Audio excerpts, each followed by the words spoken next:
You are listening to Imperfect Fifth, a podcast, offbeat conversations with music industry humans that we love. Today's episode is brought to you by Easy Visibility. Let Aaron Zimmerman be your visibility guide and visual storyteller, currently serving entrepreneurs globally. And by Double Take Productions. We have no tagline, we're just twins who have been taking photos, shooting and editing film, event planning, and more together since 2010. Be sure to nab your Rainbow Kitten Surprise hoodie or crop sweatshirt in our shop. Check out imperfectfifth.com/merch to see all of our current merchandise options, including small batch handmade earrings. Today, we get the unique pleasure of sitting down with Arleigh Kincheloe, the brainchild of Sister Sparrow and the Dirty Birds. We talk her latest album, Gold, and family. Trust me, you don't want to miss this one. So I'm Arleigh Kincheloe, a.k.a. Sister Sparrow. I'm the front woman leader of Sister Sparrow and the Dirty Birds. We've been together for about 10 years.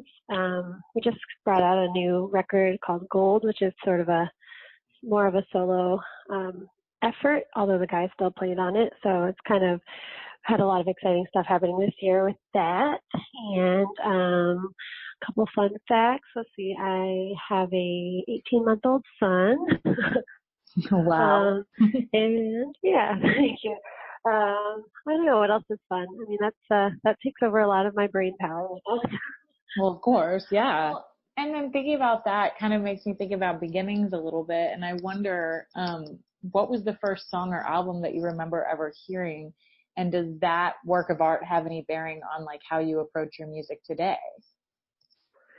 Oh, wow. Yeah, that's for sure. I mean, I have a lot of early musical memories with my parents are big music lovers and also musicians themselves. So I would say, some of my earliest memories involve like Emmylou Harris and also like Bonnie Raitt for sure. Yeah. So some of their albums, they're kind of like so deep in my psyche that they're kind of like part of me at this point. I mean, I actually basically learned how to read just by listening to a couple of those ladies' records and following along in the liner notes with the lyrics. Oh, wow. And I would like, be able to like sing along and read along, kind of like follow the bouncing ball.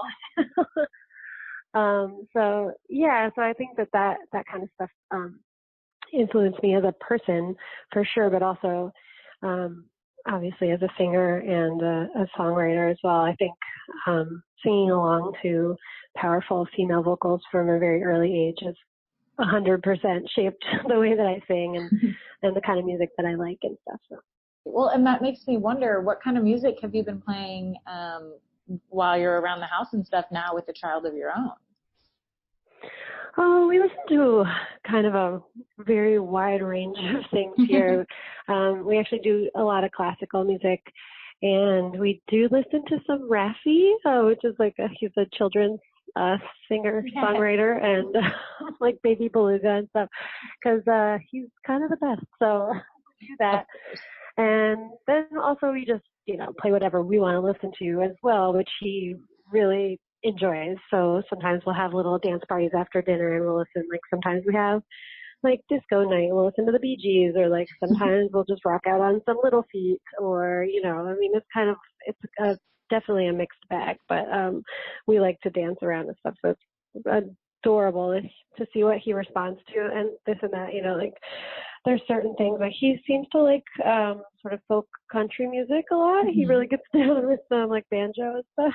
So we'll see what kind of stuff he ends up liking. But I put myself in my parents' shoes in that way, that they must have been doing the same exact thing that we're doing now, and just seeing like how differently their different kids reacted. I can remember like standing on our couch when I was a little kid, like banging on a pots and pans, listening to Mozart or something. And it's like, oh yeah, that sounds so familiar to me now, watching my kids do the same thing.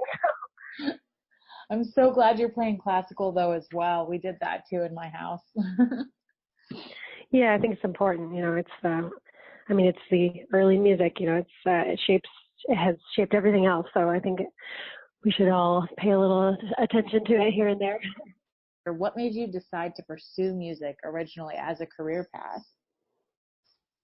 Well, I think just growing up in a very musical home, it was always I think it was always kind of what I thought I would do, at least from the age of about probably 8 or 9 when I was really singing a lot, and my parents let me sing with their band when I was 9, and then from then on. So I think it became something that just felt really natural and felt like a clear choice for me, even though it's a very difficult career path and not, not at all like laid out for you. You really have to forge your way through it. But my dad was, always he's a drummer, and so he was always playing in bands from when he was a teenager and stuff. So he had a lot of stories about, playing here and playing there and going on the road and this and that. But I think I got sort of the idea that like, oh, well, I can do this too then, Right. So it was, in a way, it's a little bit of a family business. Although my parents never did it professionally fully. Like they always had other jobs, but so they're super proud of us, and it's really, it's sweet to be able to kind of carry on the legacy in that way. And that actually perfectly segues into my next question too, because we know you're about to head out on tour. So I just wanted to know at this point in your career, what most excites you about going out on the road, or is it something that you're just so used to at this point that it's like, all right, next day? Yeah, I think it's a little bit of both. We've been, I had taken a lot of time off to, have the baby and while I was pregnant and stuff. So I think it's fun for me now to get back out there and be like, oh yeah, this old thing. Like we used to do this all year round for years and years and never see the end of it. So it's nice now to kind of get both sides and have time at home, but then be able to go out and kind of get back into it. So I'm looking forward to this next run we have in the middle to end of March, where we're going to kind of go all over, and it's going to be for us a little bit more of a little longer run than we have been doing, and it's actually going to be the longest that I will have been away from my son, so it'll be a little hard in that respect. And so on that side of things it's very difficult for me, but on the other side it's really nice to be able to get in the groove with the guys and really just play almost every night and really kind of fine tune our set, and there's nothing that could substitute for playing a lot of shows in a row. You really just get into a good groove, and I'm really looking forward to that, because it's like I kind of miss that, because when you only play a couple shows a month here or there, we were taking it kind of easy, and so it's nice to get out there and do a legitimate tour for a change. So. Oh yeah. Well, and knowing that it's been a second since you've been on tour, but that you're used to it at this point, is there like a ritual you go back to that you do to keep yourself sane, or something that you'd like to implement this time around to help you out, especially as you're missing your baby boy? Or yeah, well, I mean, I have my rituals, like pre-show rituals that I do. I do a really long warm up, and I take, coffee is a big thing for me on the road. So like getting my coffee is like, that's my little comfort zone, and I mean, I think it's still sort of uncharted territory. I mean, we were away for about a week recently to do Jam Cruise, and that was the longest I had been gone up to that point. So that was a whole other, challenge, because I couldn't even call because we were in the middle of the ocean, So that was harder. I think this will be easier because we could at least, maybe FaceTime or check in and talk every day and make sure that everybody's okay at home. But I mean, I think that doing a little bit of that, bringing a little bit of home with you is important. I usually try to bring my own pillow. That sounds so silly, but it makes a big difference. Were there people that gave you advice going into this leg that, or things that you're thinking about trying just to kind of keep that balance in there while you're on the road? Or is it something you're still trying to wrap your head around, I guess, at this point? Yeah, it's a little bit of that. I've talked to Amy Helm a bit, because she has kids, and she's done taking her kids on tour with her, and she's also, done the bit where she leaves them at home, and her kids are a little older now, but she's been a good, just another mom to talk to. Right. But Yeah, and I think it's, me just kind of finding my own groove with it is going to be important because obviously every person's different and every child is different. So every family is going to, react to things a little slightly uniquely. So I think that we're going to find our rhythm and hopefully everybody's okay with it. At this point, my son is, he's pretty independent. He's like, he's running around and he's just jumping off of things and he's more of a baby, like a child than he is a baby. So it makes me feel a little better knowing that he's taking in the world at a little faster pace than before. But it's hard for me just to miss those moments that, if he went sledding for the first time while I was away at one point, and that was like, it broke my heart for 5 minutes, but I got over it. Yeah, I think it's hard. I think it's hard on any person, and mom or dad who's a parent. But there's something about being the mom. It's like when you need your mommy, and that's hard to be that. Be away and know that that's something you can't really, do at the moment. So we have a good support system, and hopefully we'll just the kid will just adapt to whatever we throw at him. Right. Sounds pretty resilient at this point. I think he's going to be cool. Yeah. I mean, he came on tour with us a bit before he was 1 year old. So he came out and we did, little runs here and there, and he was great. I mean, as a baby, he was pretty easygoing. So now that he's running around, we're not about to strap him in a car seat for too long because that's right. just kind of not cool. So. Fair. That is totally fair. Yeah. Well, having said all this, I guess we can talk about your music if that's something that you want to do. Sure. I was able, actually a while back, I'd listened to that new album Gold that you just released at the end of last year. What was the recording process like for that album? Has your recording process changed very much over the years? And are there any fun anecdotes you'd like to share with us about that album in particular?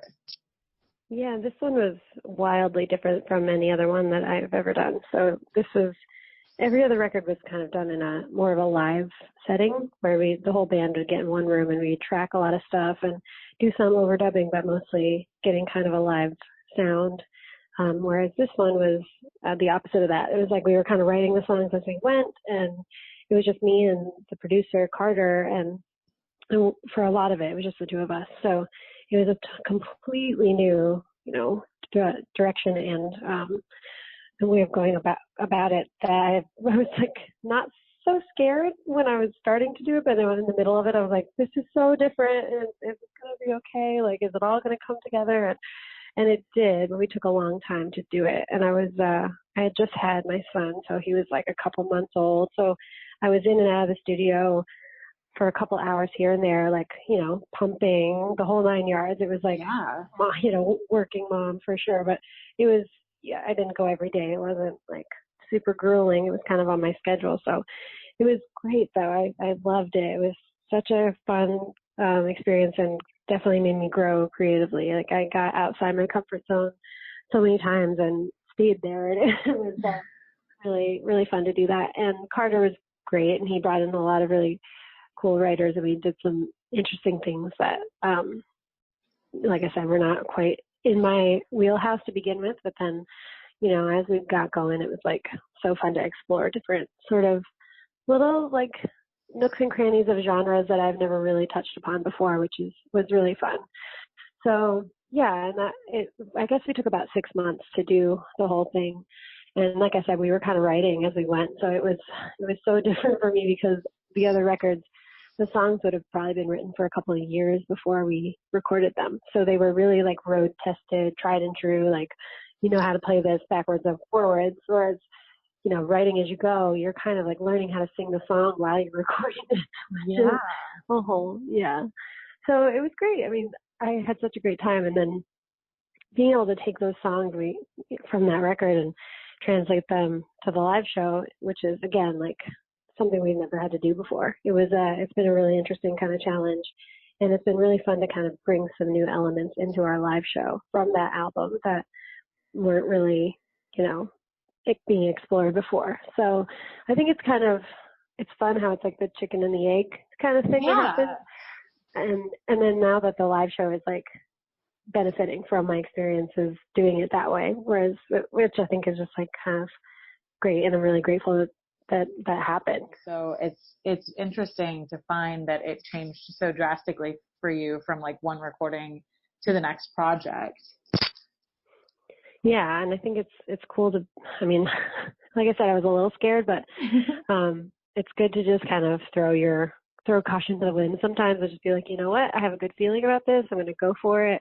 And I might get a little lost halfway through, but like, you know, and I actually, yeah, you know, you kind of just make your way. And it's like, I think that, I felt like I needed to do that creatively just to kind of break the mold, my personal mold, and do it a different way. And I, you know, again, I feel really grateful that I was able to do that. And I think having a newborn baby was somehow, in a crazy way, it kind of facilitated the whole thing, because we weren't touring. I was home in Brooklyn, and I could really just, dedicate a lot of time to going in and working on it. So I'd never had that opportunity before, because we've always been on the road for 300 or more days a year. You know? So right. it was cool. It all came together. Well, and now that that album's wrapped up and it's out, do you have a favorite song off of it, or is that something that it's like, I've heard them all so many times? I think, you know, my favorite one right now is You're My Party, which is the last song. Mm-hmm. It's just sort of a guilty pleasure for me. I don't know why. It just like makes me like, I don't know, giggly and bouncy, and I don't know what it is about it, and that's one we haven't actually figured out. We haven't spent the time to figure out how to play it live, because it's a little different, you know, so we have to spend some time and kind of get into it. So we haven't done that yet. So I'm very much looking forward to, you know, bringing that to the live show and figuring out how to kind of, you know, marry the two sounds between the record and the live show and make that one kind of a fun new track. So yeah, but I do have a lot of love for all the tracks at different times, and over the process of recording it, sometimes I'd be like, I'm so tired of this song, or like, you know, this song is kicking my ass, and I can't figure out how to do this, blah, blah, blah. But then, you know, you come around and there's always a roller coaster of emotions. Okay. So we really enjoyed that song. We also really took a liking to the song Ghost. Cool. Which we know, it's super, super catchy. What was the song inspired by? Was it like a personal account, or was it something that, you know, just in general you had wanted to write about? So this is funny, because it's a very personal thing. I got a text at 2 a.m. from an ex, and, you know, at this point, like, I'm sleeping in a room with my newborn baby and my husband, you know, so I was like, why are you texting me? Like, get out of here. Nobody needs that, you know? And so I just woke up like the next morning, and I went and I had a session that day, and I was like, you know what? Like, I'm going to write about this. Like, this is like, I just feel a little bit kind of peeved about it, just a little bit like grossed out. And I just want to say, like, you know, let's just ghost this whole situation. And then it just came out. And the writers that I was working with that day were just so fun. And like, it just all kind of clicked. And that was such a fun session to write that one. And then, you know, then to get to record it later was awesome also. But that is definitely one of those ones that was like, there's definitely a backstory. Right. Yeah. So it's funny. It makes me kind of like embarrassed a little bit to talk about it. And I feel like it's silly, because inspiration comes in all shapes and colors, you know what I mean? Like, right. Yeah, take it where you can get it, but it happens to so many people anyway. Like, it's not like I'm opening up and telling people about it is just giving them more reason to relate to you. So don't worry about feeling silly, but I totally understand. And you know what? Interesting way to put that into art. So thank you for that. Oh yeah, well, thank you. Yeah. Appreciate it. So, I mean, I guess that actually makes me wonder. I was going to go in a different direction, but I'm very curious if you could have any superpower besides the whole ghosting thing, but if you could have any superpower, which one would you decide to have, and what would you do with it? Oh my God. I feel like I haven't been asked this question since I was like high school, and I always would just pick fly because I was like, I don't know, I think flying would be cool. I mean, you know, what are the coolest like superpowers? I mean, I'm so short, so sometimes I feel like if I could like get really tall or like stretch, that could be cool. But you know, man, I think probably like reading people's minds would be too scary and too real, even though it sounds cool. But I probably just like, I mean, flying would probably be where it's at. I kind of agree with you on that. So yeah, I mean, just because, you know, I have so many flying dreams, so I think it's in my brain somehow that that's like a thing that either in a past life or maybe I was actually a bird or just an airplane or something. Of course, yes, airplane, inanimate for sure. Yes, exactly. So that's probably a really lame answer, but yeah. I like that answer. Don't worry about it. Okay, cool. You by far have been one of my more like very detailed, you don't miss a beat interviews. And so I greatly appreciate it. Is there anything else we need to keep, you know, on our radars for a while here, or should I just really implore everybody, please go see you anyway? Yeah, I mean, honestly, right now what we're focusing on is just like trying to get back to all the different towns that we haven't seen in a while. So we're just focusing on like building the rest of our tour for the remaining of the year. So I'd say, yeah, just like check out where we're going to be, come see us. And I mean, we have a couple of music videos that we put out for this record that are very, very different. And I think they're both cool in their own way. One of them for Ghost is like big, sort of like a big production with like backup dancers and stuff. It was like so fun. That was one of those things. It was like a pipe dream of mine to have dancers, and I did not think it was ever going to happen. And then all of a sudden it's like, I kind of want these ladies with me at all times, just sort of choreograph my life. Wait, but what was production like on that? That's amazing. It was incredible. I mean, we've done a handful of music videos over the years, you know, and they've all been so different, which I really appreciate because we don't want to do the same thing over and over again. But it was amazing. These dancers were just like on point. I went to a rehearsal with them the day before, and they were just crushing it. And I barely had to do anything. I was like, this is super intimidating, and I am not like that coordinated. Like I can dance if it's just me dance above myself, you know. Like, you put me next to somebody who can actually do it, I'm gonna look like a fool. So thankfully they didn't make me do many of the moves, but these ladies are just they were just so badass. I love them so much. So production was incredible, and we had full hair and makeup for everybody, so everybody just looked super fierce, and I loved it.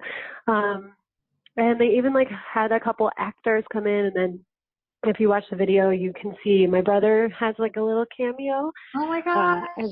Yeah, so he's like the DJ. He's got this creepy bird mask on. It's awesome. So that was, I mean, that's just a funny little anecdote to talk about that. But the behind the scenes of that video was just kind of mayhem and awesome. We had a lot of our friends in the sort of as extras in the party scene. So a lot of our like homies were just like hanging out in Brooklyn, like dancing. Yeah. Different stuff. It was cool. But that was a total tangent. I'm sorry, but check that out if you have a second to. It's pretty funny. Yes. And then my brother's girlfriend actually directed and shot. Well, directed is sort of a strong word, but it was just the two of us in a room shooting the music video for Gold. So that one is like the opposite. It's just like super stripped down, super intimate, really sort of vulnerable shots and stuff. So that one is kind of the opposite end of the spectrum. And but I thought that she did such a great job. She's really talented. Her name is Mel Barlow. So that's just like a couple little things we had going on this year as well. But mainly right now we're focusing on the tour and trying to get back out. So we're doing some festivals and stuff. So hopefully it'll be a good summer. So excited for you. So anybody listening, make sure you head out and check them out. Sister Sparrow. They'll probably come to a place near you pretty quickly because I know that tour covers a lot of ground. Is there any specific spot you're looking forward to on that one? Well, we're going out to California, which is always really great. And my sister lives out there, so we'll go get to see her again. And always love doing that. And let's see, where else are we going? We're going to be out in Colorado as well towards the end of the month of March. So that'll be fun because we haven't been out there in a little bit, and it's so pretty there. So, but yeah, I mean, we love going everywhere. I'm very easily pleased. Awesome. Well, we look forward to it. Thank you so much for hanging out with me today. I greatly appreciate you taking a little bit of whatever time of day it is now for you. Where are you? I'm in New York, and we live in upstate New York now, so like nice. Hudson Valley area. Early afternoon. Is it pretty right now? Yeah, it's gorgeous. The sun is shining. We got some snow. It's really nice. Well, try to enjoy that for the rest of your day, all right? Thank you. Yeah, and I appreciate you having me. It's great to talk to you.